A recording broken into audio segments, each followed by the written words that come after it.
দেখো কাজ ক্ষমতা শক্তি গতি শক্তি ও বিভব শক্তি সম্পর্কিত গাণিতিক সমস্যার সমাধান। হ্যাঁ, বলছে 50 মিটার উচ্চতা থেকে 5 কেজি ভরের কোন বস্তুকে ছেড়ে দেওয়া হলো, মানে 50 মিটার উচ্চতা, ঠিক আছে। তো এইখানে কত 5 কেজি ভরের একটা বস্তুকে ছেড়ে দেওয়া হয়েছে। ছেড়ে দিলে কি নিচে পড়বো না? ছেড়ে দেওয়া হয়েছে পতনের শুরুতে। পতনের শুরুতে মানে কি এই যে এই জায়গাটার মধ্যে পতনের 2 সেকেন্ড পর, তো 2 সেকেন্ড পর একটা নির্দিষ্ট দূরত্ব অতিক্রম করছে না, এই জায়গাতে আসছে, এই জায়গাতে। এবং ভূমিতে, ভূমি কোন জায়গায়? হ্যাঁ, এই জায়গাতে। 3 জায়গাতে বলছে মোট শক্তি সমান হবে কিনা। মোট শক্তি মানে কি গতি শক্তি প্লাস বিভব শক্তি সমান হবে কিনা। 2 নম্বর বলছে শক্তির সংরক্ষণশীলতা মেনে চলে কিনা। শক্তির সংরক্ষণশীলতা হচ্ছে শক্তি ধ্বংস বা বিনাশ নেই, এটা লিখে নিও, ঠিক আছে। শক্তি ধ্বংস বা বিনাশ নাই, শক্তি শুধু এক রূপ থেকে কি অন্য রূপে রূপান্তরিত হয়, এটা হচ্ছে কি শক্তি সংরক্ষণশীলতা নীতি। তো এইটা যে কথা, এটা একই কথা, মানে কি 3 জায়গাতে মোট শক্তি যদি সমান হয়, তুমি আগে 3 জায়গাতে মোট শক্তি সমান প্রমাণ করবা, করার পরে যদি সমান হয়েছে তখন কি বলবা এটি শক্তির নিত্যতা সূত্র। নিত্যতা সূত্র একই কথা। হ্যাঁ, শক্তির নিত্যতা সূত্র বা শক্তি সংরক্ষণশীলতা নিতে মেনে চলে, বুঝতে পারছি। আবার বলছি যান্ত্রিক শক্তি সমান হবে কিনা 3 জায়গাতে। যান্ত্রিক শক্তি মানে কি গতি শক্তি আর বিভব শক্তি মিলিত যান্ত্রিক শক্তি, তার মানে কি গতি শক্তি, এই 3 জায়গাতে মোট শক্তি বাইর করবা, যদি সমান হয় তাহলে কি যান্ত্রিক শক্তি সমান। বুঝাইতে পারছি কথা? ডান। এখন যদি শুরু করি অঙ্কটা, তাহলে প্রথম হচ্ছে তোমার 50 মিটার উচ্চতা থেকে ছেড়ে দেবে। আমরা সবসময় কি করবো জানো, উপর থেকে ছেড়ে দেওয়া হলে সর্বোচ্চ উচ্চতায় অঙ্কটাকে করবো, আর এই যে ভূমিটা করবো, আর 2 সেকেন্ড একটা শেষে করবো, তাহলে দেখবো একটু প্যাস কম হবে। 2 সেকেন্ডটা একটু জামালা, তো এই জন্য একটু করবো, ঠিক আছে। এবার তো জামালা না যদি করি, তাহলে আমি যদি করি প্রথমে কি লিখবো, পতনের শুরুতে, পতনের শুরুর ক্ষেত্রে, প্রথমে শুরুর ক্ষেত্রে কি কি কি দেওয়া আছে তা আগে লিখবা। পতনের শুরুতে উপর থেকে কোনো একটা বস্তু ছেড়ে দেওয়া হইলে আদেবে কত? 0। কখনো উপর থেকে ছেড়ে দেওয়া আদেবে কত? 0। তা আদিবে কি করবো? তো 0 এমএস ইনভার্স কত? 1। আদিবে বাংলাতে লিখবা, একক দিবা, আমি যদি নাও দিই, ঠিক আছে, আমি একটু দ্রুত বলে দিতেছি। হ্যাঁ, আদিবেগ দেওয়া আছে, উচ্চতা দেওয়া আছে, উচ্চতা এই চিকল কত? 50 মিটার। উপর থেকে কোন একটা বস্তু যদি নিচে পড়ে তাহলে জি আছে সবসময়, অভিজ্ঞ সোজা ত্বরণ, জি কত? 9.8 এমএস ইনভার্স 2। সুতরাং আবার ভর দেওয়া আছে না, ভর এম ইকুয়াল কত? 5 কেজি। সুতরাং ইপি, সরি ইপি না, আগে ছিল ইপি, ভি ইকুয়াল ভর, ভি মানে কি বিভব শক্তি, টি ইকুয়াল, বুঝতে পারছি। তো প্রথমে সব সময় তুমি বিভব শক্তিটা বাইর করো, কারণ বিভব শক্তি একটু সহজ, ঠিক আছে। বিভব শক্তি যদি বাইর করি, বিভব শক্তি ভি ইকুয়াল কত? M G H. আমরা বারবার বলছিলাম এইচ হচ্ছে ভূমি থেকে কত উচ্চতায় আছে, ওইটা হচ্ছে কি এইচ। এম কত? 5 কেজি, ক্যালকুলেটর 9.8, এইচ কত? 50 মিটার, ঠিক আছে। 2450 নাকি? 2450। তো এই যে বিভব শক্তি। পরে যদি গতি শক্তি করি, গতি শক্তি টি ইকুয়াল, আচ্ছা এটা 1 দেব। হ্যাঁ, এটা কত? 1। গতি শক্তি T equal half into M V square, half into কত? বি স্কোয়ার, হাফ ইন্টু, এই তুমি কিন্তু বাংলাতে লিখবা। হ্যাঁ, হাফ ইন্টু এম কত? 5 কেজি। আচ্ছা ব্যাগ, স্যার এই ব্যাগটা কিন্তু শেষ ব্যাগটা, আমি বারবার বলতেছি, এই যে এই ব্যাগটা, এই ব্যাগটা শেষ ব্যাগ না আধে ব্যাগ কি? এই ব্যাগ রয়েছে ব্যাগ কি ব্যাগ? স্যার ব্যাগ তো বলছি স্যার, আধে ব্যাগ না শেষ ব্যাগ? কোনো ব্যাগই না। এই ব্যাগটা হচ্ছে আমি বারবার বলে দিচ্ছি, যেই অবস্থানে আছে সেই অবস্থানের ব্যাগ। সর্বোচ্চ উচ্চতা আছে না এখানে, এখানে ব্যাগ কত? 0। এখানে ব্যাগ কত? নাকি বলছি না? আমি আবার বলতেছি, গতি শক্তির ক্ষেত্রে T equal to half into M V square, V square equal to কত? বিটা হচ্ছে ব্যাগ। ব্যাগটা কোনটা? যেই অবস্থানে আছে সেই অবস্থানে ব্যাগ। সে যদি এখান থেকে আসে, এখান থেকে আসার পরে যে এখানে ব্যাগটা হয়েছে, এটা কি তার ব্যাগ? এটা আদি ব্যাগ বা শেষ ব্যাগ বলতে কোনো কথা নাই, বুঝছই। সর্বোচ্চ উচ্চতা ব্যাগ কত? বা যেখান থেকে যাচ্ছে ব্যাগ কত? হ্যাঁ বুঝছি। স্যার আদি ব্যাগ না 0, শেষ ব্যাগ 0, এটা তো শেষ ব্যাগ না, বুঝছি কথা।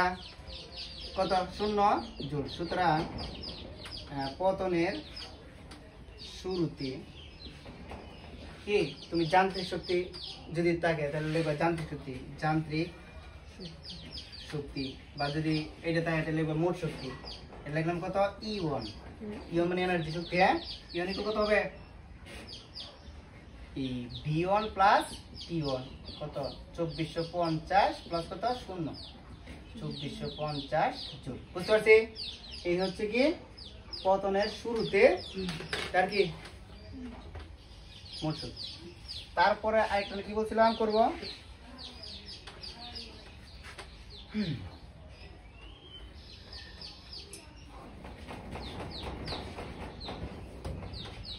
পরে বলছিলাম কি ভূমিরটা করে দেবো। হ্যাঁ, যখন পড়ছি ভূমির ক্ষেত্রে, ভূমির ক্ষেত্রে কি যখন পড়ছে, হ্যাঁ আদিবেগ কত স্যার? উপর থেকে জন আসছে, আসছে তো উপর থেকে নাকি স্টার্টিং পয়েন্ট উপর থেকে না, তাহলে এটা কি আদিবেগ না? আদিবেগ কত বাংলাতে দেখবো, আদিবেগ কত 0 সিম্বাস। বুঝতে পারছি? আদিবেগ। আচ্ছা ঠিক আছে, কত এই ভূমিতে কিন্তু বলতেছি, আর এম তো আগে জানি, এম কত, এম আর লেখা লাগবে। জি কত 9.8, 9 কত এম ইনভার্স 2, দুইটা পাইলাম। আর হচ্ছে ইপির জন্য তো এম জি ইজ দরকার, এম ও পাই আছে, এম কত আছে, জি আছে, এইচ কত, এইচ ইকুয়াল কত 0। এই ভূমিতে কি এইচ মানে উচ্চতা, এইচ মানে কি উচ্চতা, ভূমিতে উচ্চতা কত 0 না, নাকি বুঝতে পারছি না? 0 এতটুকু যেটা জন্য যেটা বাইক হবে না। সুতরাং বিভব শক্তি বি ইকুয়াল কত এম জি এইচ, এটা বি টা ধরলাম, ঠিক আছে। তো এম কত 5 কেজি 9.8, এইচ কত 0। আবার বলতেছি ভূমির ক্ষেত্রে, মানে ভূমিতে উচ্চতা কত, এম জি এইচ মানে এইচ থেকে উচ্চতা না কত 0। বুঝতে পারছি? ডান। তারপর সে গতি শক্তি, কি গতি শক্তি T2, হ্যাঁ T2 স্যার না, হাফ ইন্টু সব স্কুলে একটা T2 স্যার চাই, ঠিক আছে? ক্ষেত্রে আচ্ছা যাই, হ্যাঁ T2 লিখলে স্যার মনে পড়ে যায়। এদিকে দাও, কথা নাই। তাইলে হাফ ইন্টু কত এম বি স্কোয়ার, বেগ কত ভূমিতে, বেগ কত 0 কইছি তোমার 0। এই যে এমতে সাইডে দিছি, তোমার ভূমির মধ্যে তোমার পাউডার আছে, হ্যাঁ তোমার পাটা আছে, এখান থেকে ইট সাইডে দিলে তোমার পাউডার মধ্যে ব্যথা হইতা না একটু, না ব্যথা হয়েছে করে একটা ব্যাগে পড়ছে দেখি তো, তোমার যখন ভূমিতে যখন পড়ছে তখন কি 0 হয়ে গেছে 0, একটা ব্যাগ নিয়ে পড়ছে না, এই যে এখানে পড়ছে, এই যে এখানে এখানে যা লাগছে ব্যাগে লাগছে না, কি ব্যাগ আছে না, 0 কেমনে বলো, নাকি বুঝতেছি না? এইখান থেকে বস্তুটা পড়লো এখানে, তাহলে একটা এই যে উপর থেকে বস্তু বললো তো প্রতি সেকেন্ডে তার ব্যাগ 9.8 এমএসএম করে বাড়ে, কারণ জি এর মান কত 9.8, জি কি তা অভিরোধন, ব্যাগ বৃদ্ধির হার কি বলে তখন বলে না, ব্যাগ বৃদ্ধি পায় 9.8 করে, তাহলে বাড়তে বাড়তে বাড়তে বাড়তে এই জায়গা 0, অনেক বড় একটা মান, হ্যাঁ ঠিক না? এবং অনেক বড় কি সবচেয়ে ব্যাগ বেশি ব্যাগ দেয় না, বুঝতে পারছি? তার মানে ব্যাগ আছে, শুনুন বুঝতে পারছি না কি কথা? আদি বেগ 0, শেষ বেগ কত জানি না, আমরা বাইর করতে হবে। শেষ বেগের আলো বাইর করে বিস্কন্ন কইছে যে অবস্থান আছে সেই অবস্থান ব্যাগ, এই অবস্থান আছে, হ্যাঁ এই অবস্থানই তো ব্যাগ, এই ব্যাগ এই এন তো এইখান থেকে আসতে যে ব্যাগটা প্রাপ্ত হয়েছে এই ব্যাগটাই তো, নাকি বুঝতে পারছি না? বুঝতে পারতেছি? এই যে এখান থেকে এনে পড়লো একটা ব্যাগ, ব্যাগে পড়ছে না, যেই ব্যাগে ধাক্কা লাগাইছে এই তো এনের ব্যাগ, এই এনের ব্যাগ না, তে স্টার্টিং হয়েছিল কই থেকে, এখান থেকে, এখান থেকে স্টার্টিং হয়েছিল, এইটা দি ব্যাগ, এটা শেষ ব্যাগ, এখন শেষ ব্যাগটা কি এই অবস্থানের ব্যাগ, নাকি বুঝছি না? কোন জায়গায় এইখানে সর্বোচ্চ আমি তো করতেছি কি পতনের শুরুতে, শুরুতে ব্যাগ কত আদি বেগ শেষ বেগ কত 0, এই অবস্থান পরে এই অবস্থানে এখনো পড়ছে না, ব্যাগ কত কোন ব্যাগ আছে? আমি তো কইছি এই যে পতনের শুরুতে বা সর্বোচ্চ তাই ব্যাগ কত 0, আদি বেগ বলো শেষ বেগ 0, তো এত পড়ছে না এখনো। আর যদি বলি 2 সেকেন্ড পরে হ্যাঁ হ্যাঁ একটা ব্যাগ আছে, যদি পতনে একদম পড়ে গেছে পরে ভূমিতে, তখনও তো একটা ব্যাগ প্রাপ্ত হয়েছে। ব্যাগ প্রাপ্ত না হয় কি দূরত্ব অতিক্রম করছে, দূরত্ব অতিক্রম করলে অবশ্যই ব্যাগ প্রাপ্ত হয়েছে, সেই ব্যাগটাই কি এই অবস্থানে ব্যাগ। বুঝতে পারছি মনে কথা? তাহলে এই বেগটা কত আমরা জানি না, জানি না। Half into M into V square একটা সূত্র আছে, V square equal U square plus 2gh অথবা এস। আমরা এস ধরব, এস কেন স্যার, এস তো একবার ধরেই ফেলছি। আর এ সব সময় এই বি স্কোয়ার সূত্র যদি কোনো সময় ফেলাই মানে এই অঙ্কগুলোতে, তাহলে সবসময় কি এস ধরো। স্যার এস ধরলে কোনো সমস্যা, কোনো সমস্যা নেই, এস ধরে দেবো, তবে তোমার এই ফেস থাকবে এখানে। মানে এসটার মনে করো সবসময় উচ্চতা, আর এইখানে যে এসটা হইব এটা কি দূরত্ব। কোন দূরত্ব, যেইখান থেকে আসছে আর যেখানে পড়ছে বা যতটুকু আসছে এই দূরত্ব, ঠিক আছে। তা আমি এই দূরত্বটা কত দিলাম এস, আর উচ্চতা কত আবার এইচ, বুঝতেছো কথা, দুইটাই তো সমান সমান না। তাহলে বি স্কয়ার ইকুয়াল কত, তাহলে এই দূরত্ব অতিক্রান্ত দূরত্ব, অতিক্রান্ত যখন ভূমিতে আসছে তো অতিক্রান্ত দূরত্ব এস ইকুয়াল কত 50 মিটার না, বুঝতে পারছি কথা। এইখান থেকে তো আসছে সে দূরত্ব অতিক্রম করে আসছে না, কত দূরত্ব অতিক্রম করে আসছে 50 মিটার। যদি এগুলা একটু কম বোঝো তাহলে আগের ভিডিওটা দেখো, ঠিক আছে। যে বিয়োগ শক্তি গতি শক্তি একদম কোনটার ক্ষেত্রে কোনটা যে পড়বো আমি বুঝে দিতে পারবো, তারপরে বুঝে দিচ্ছি অবশ্য। এখান থেকে আসছে তাহলে বুঝছো না, হ্যাঁ এস। আর আদিবেগ কত স্যার, শূন্য আসছে তো এখান থেকে, কিন্তু শূন্য ছিল। জি ইকুয়াল কত 9.8, তিনটা হয়েছে অবশ্যই একটা বাইর করবে। আর কি তা V equal what, T equal কত, বুঝতে পারছি। তো বি স্কয়ার ইকুয়াল কত U square plus 2gh, S is by একই কথা। জাস্ট তোমার যেন পেস না লাগে সবসময় গতি শক্তির মধ্যে এস দিবে, বুঝছো। এসটা কোনটা স্যার, যেখান থেকে যেখানে গেছে এই অবস্থানে চাইছে গতি শক্তি, তো এইখান থেকে আসছে, এইখান থেকে এখানে আসতে যেই দূরত্বটা অতিক্রম করছে এইটা হচ্ছে কি তার কি দূরত্ব, গতিশক্তি। যদি বলে এই অবস্থানে তার গতিশক্তি কত, তাহলে দূরত্ব সে কতটুকু দূরত্ব অতিক্রম করছে এতটুকু, বুঝছো। যদি বলে এই অবস্থানে বিভব শক্তি কত এমজি, এস কত এতটুকু, এস তো ডাইরেক্ট বলেছি ভূমি থেকে উচ্চতা, বুঝতেছো পার্থক্যটা, বুঝতেছো। এইখানে এসে যে গতিশক্তি এস এসে এটা, বিভব শক্তি এস এসে এটা বা এইচ এসে এটা, কেন বিভব শক্তির ক্ষেত্রে এস বাই এস হচ্ছে কি উচ্চতা, আর গতি শক্তির ক্ষেত্রে সে কতটুকু দূরত্ব অতিক্রম করে এই জায়গাতে আসছে, সে এইখানে এইখান থেকে আসছে, বুঝতে পারছি কথা। এইটা দেখবে ইন্টারের জন্য অনেক ইম্পর্টেন্ট, ইন্টার তোমার সেম অঙ্ক আসবে, বুঝতে পারছি। ক্লাসগুলো ইন্টার কোন অঙ্ক হবে, half into M into U এর মান কত শূন্য না, শূন্য স্কয়ার প্লাস 2 ইন্টু 9 2 ইন্টু এই যে দাও, যদি কোনো শব্দ দশমিক আছে 9.8, তাহলে আর ই ইন্টুটা দিও না, তাহলে দেখবে তোমার ফেস লাগবো অথবা সারা ফেস লাগবে, বুঝছো না কথা। কারণ 2 ইন্টু একবার লিখবো, তাহলে ই ইন্টু দিবে, হ্যাঁ 9.8 ইন্টু কত 50 মিটার দূরত্ব অতিক্রম করছে না সে, আমি এখানে কিন্তু দূরত্ব বলতেছি উচ্চতা, হাফ ইন্টু এম এর মান কত 5 ইন্টু এই তিনটার গুণ করলে দেখো কত কত,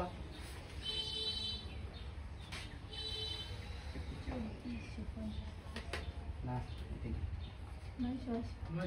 980, এটা আবার সব গুণ করলে দেখবো কত 2450, ঠিক আছে, বুঝতে পারছি।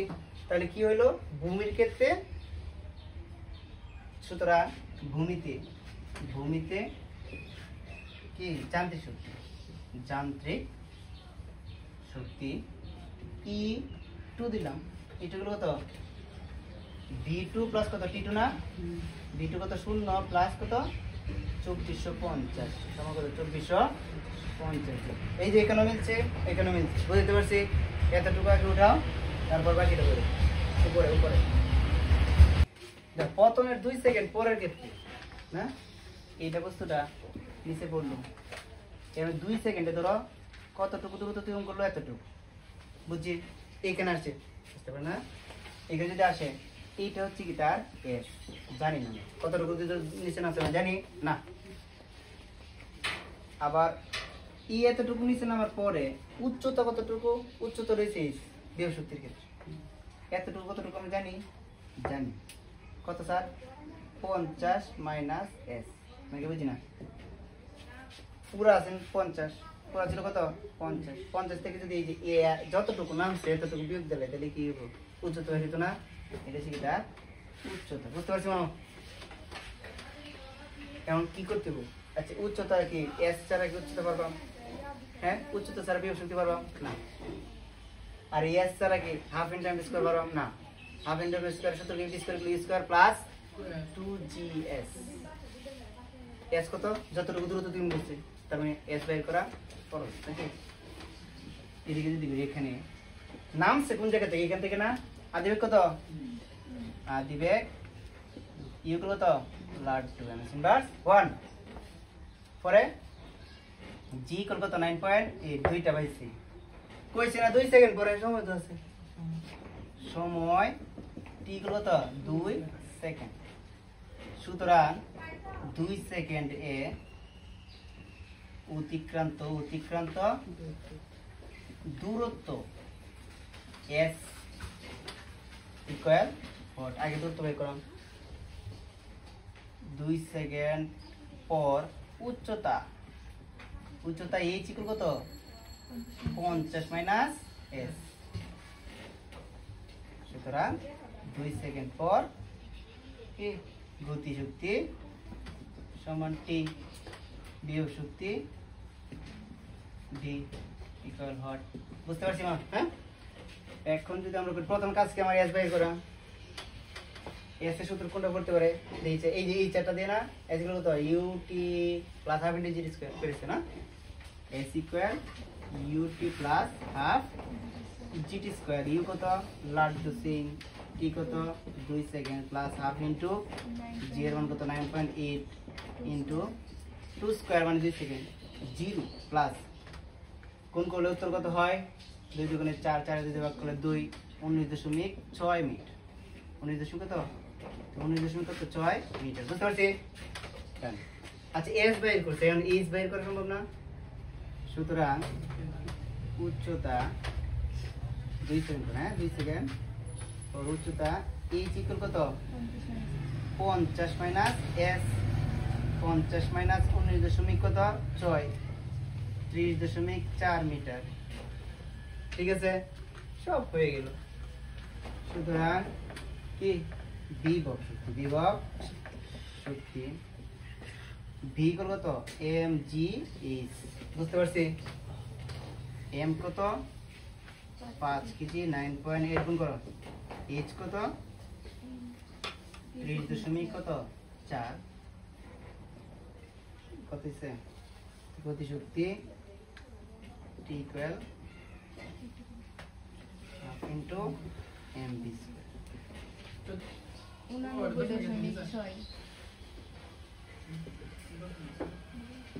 1400 কত 89.6 জুল বুঝতে পারছি আর গতি শক্তি equal to half into mv square half into v তো জানি না এই 2 সেকেন্ড পরে ব্যাক কত যে হইছে তুমি জানো কতটুকু দূরত্ব তুমি উপরে ব্যাক পারতে সেতটুকু না না যেতটুকু এতটুকু মানে কত হইছে 19 হ্যাঁ হাফ ইনটু কত m into v square equal কত u স্কয়ার প্লাস 2gs নাকি হাফ ইনটু m এর মান কত 5 ইনটু 0 স্কয়ার না 0 তো নাকি 2 ইনটু 9.8 ইনটু কত s কত 19.6 তারপরে গুণ করলে হাফ মানে কি 0.5 লিখবা ক্যালকুলেটরে হাফ ইনটু 5 ইনটু এইটা গুণ করলে কত তো দেনি না এতটুকু 384.41 তারপরে কোন করব কত 960 কত 4 জুল ঠিক আছে পরে কি সুতরাং মোট শক্তি বা যান্ত্রিক শক্তি E3 ইকুয়াল কত V প্লাস T3 না V3 কত যোগ করে নাও প্লাস 960.4 2450 তোমার যদি কখনো এমন হয় যে 2449.999695 তাহলে কি আগেরটার সাথে মিলায়া ম্যাচিং করে এই 2450 লিখা বুঝতে পারছি এবং সাথে কি প্রায় দিয়ে দিবা বুঝছেন নাকি মানে 2449 সামথিং মানে তো এই 50 বুঝতে পারছি হয়তো তুমি যে 10 মিনিট একটু কম লিখছো এই জন্য আইছি বুঝতে পারছি তো এই হচ্ছে কি সুতরাং সুতরাং কি লিখবা? সুতরাং যান্ত্রিক 3 অবস্থাতেই কি তার যান্ত্রিক শক্তি সমান হবে, অথবা শক্তি সংরক্ষণশীলতা মেনে চলে। হ্যাঁ, শক্তি অর্থাৎ কি, অর্থাৎ এইভাবে দিবে E1 ইকুয়াল E2 ইকুয়াল কত E3। হ্যাঁ, অর্থাৎ কি শক্তির সংরক্ষণশীলতা নীতি মেনে চলে। বুঝতে পারছি অঙ্কটা? তো যদি বুঝে তো এই যে এটার মতো আরো 3টা অঙ্ক আমি বাড়ির কাছে দিতেছি। হ্যাঁ, এইখানে 50 এর জায়গা দিবে 60, আর একটা দিবে 70, আর এই 60 এর জায়গা দিবে কত 6 কেজি, 70 এর জায়গা দিবে 8 কেজি। ঠিক আছে, আরেকটা অঙ্ক দিতেছি, এটা দিবে তো তোমার 80 না 100, আর এখানে দিবে কত 10 কেজি। ঠিক আছে, এই অঙ্কগুলা 3টা অঙ্ক করে নিয়ে আসবা। ঠিক আছে, এতটুকুই মধ্যে। তাহলে তোমার এখন এই যে অঙ্কটা করার পরে তুমি আরো 3টা অঙ্ক করবে। ঠিক আছে, 60 মিটারের সাথে 6 কেজি, 70 এর সাথে 8 কেজি, আর 100 এর সাথে 10 কেজি, আর 60 এর সাথে হচ্ছে তোমার 4 সেকেন্ড, 70 এর সাথে 6 সেকেন্ড, 100 এর সাথে 9 সেকেন্ড। ঠিক আছে, এই 4টা অঙ্ক করবা। ঠিক আছে, 3টা অঙ্ক করবে, আর যেটা করে সেটা 3বার করার পরে এটা করবে। ঠিক আছে, তাহলে একদম পারবে ইনশাআল্লাহ। হ্যাঁ।